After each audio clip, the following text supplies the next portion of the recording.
مرد اندل حیات ہے تو عورت اس کی روشنی ہے، مرد بہتا ہوا دریا ہے تو عورت اس کی روانی ہے، مرد میں خدا نے رسول کو بھیجا تو عورتوں میں مریم بطول کو بھیجا۔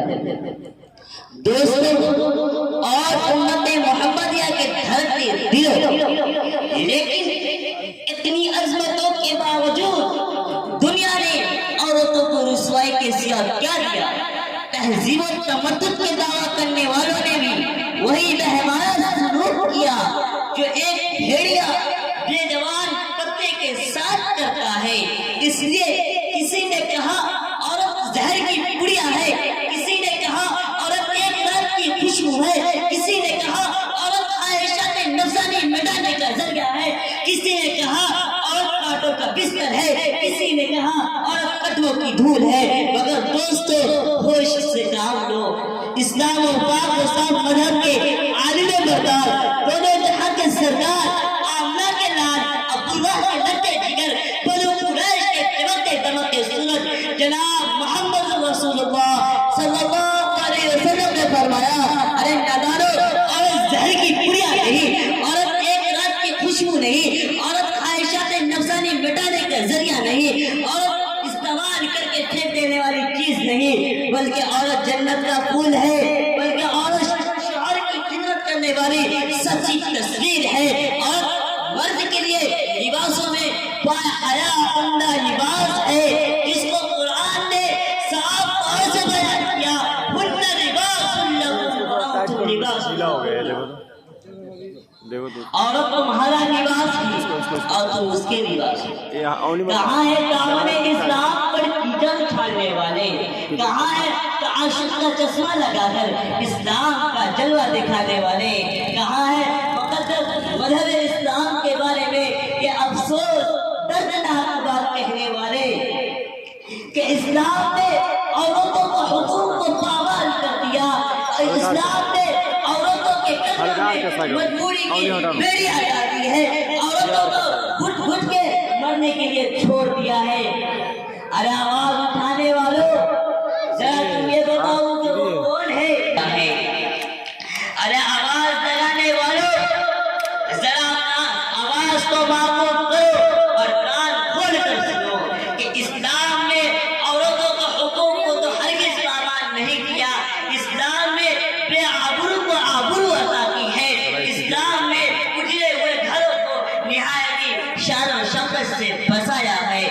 محترم حضرات، حضرت ابراہیم علیہ السلام کو اسی ماں نے جنم دیا، حضرت اسماعیل علیہ السلام کو اسی ماں نے دودھ پلایا، حضرت موسیٰ علیہ السلام کو اسی ماں نے جنم دیا، حضرت عیسیٰ علیہ السلام کو اسی ماں نے پال پوس کر بڑا کیا، الحاصل پوری کائنات کے لوگوں کو اسی ماں نے لوریاں دی۔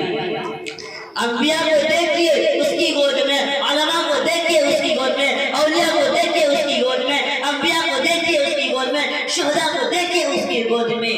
وہ عورت سیرت النگار، مقرر، خطیب، دانشوروں، ادیبوں، کلکٹروں کا مرکز ہے، مولوی، مشر، بچے اور بوڑھوں کا مخزن ہے۔ وہ عورت مرد کو پیدا کرتی ہے جسے بشر بھی کہا جاتا ہے۔ بشر بھی ایسا ہوتا ہے جو آسمانوں سے اعلیٰ، جو ستاروں سے اعلیٰ، جو زمینوں سے اعلیٰ، جو پہاڑوں سے ارفع، جو ملائکہ سے ارفع۔ اور آگے قدم بڑھائیے تو عورت سے پیدا ہونے والا وہی بشر ہدایت کی رہنمائی کرنے والا ہے، سچائی کی رہنمائی کرنے والا ہے، صداقت کی رہنمائی کرنے والا ہے، اسلام اور دین اسلام کی رہنمائی کرنے والا ہے، صراط مستقیم کی رہنمائی کرنے والا ہے۔ اللہ اللہ، عورت سے پیدا ہونے والا بشر کا جب کتنا اونچا مقام و مرتبہ ہے تو عورت کا کتنا اونچا مقام ہوگا۔ مفسر کی پیدائش اسی عورت سے، محدث کی پیدائش اسی عورت سے، تبا کی پیدائش اسی عورت سے، صبح کی پیدائش اسی عورت سے، تابعین کی پیدائش اسی عورت سے، صحابہ کرام کی پیدائش اسی عورت سے، علماء کی پیدائش اسی عورت سے، ہر شخص کی پیدائش اسی عورت سے۔ اللہ اللہ، جب عورت سے پیدا ہونے والا بشر کا اتنا اونچا مقام و مرتبہ ہے تو عورت کا کتنا اونچا مقام ہوگا، پھر تو عورتوں کے اوپر لاکھوں سلام۔ لیکن ہے سچ ہے دنیا دار ضمیر فروش کہتے ہیں کہ عورت زہر کی پڑیا ہے، عورت پیروں کی دھول ہے، عورت استعمال کر کے پھینک دینے والی چیز ہے، عورت خاردار بستر ہے، یہ تمہارا خیال غلط ہے، غلط ہے۔ الغرض عورت کا مقام و مرتبہ مذہب اسلام میں بہت بڑھا ہے، بہت بلند برتر ہے، مگر افسوس صد افسوس آج کی عورتیں اپنے شوہر کی خدمت نہ کر کے اس اونچے مقاموں سے ہٹ گئی ہے۔ عورتوں نے اشتاق اور مقدس شریعت کا لحاظ نہ رکھا، بلکہ عورتوں نے شریعت کے باغ دوڑ کو ہاتھ سے چھوڑ دیا، شریعت کو لات مار دی، منمانی زندگی گزارنے لگی، شریعت کے خلاف اپنی عادت اور کردار اختیار کر لیا۔ آج کی عورتیں اپنے شوہر کی خدمت نہ کر کے اس اونچے مقاموں سے ہٹ گئی ہے۔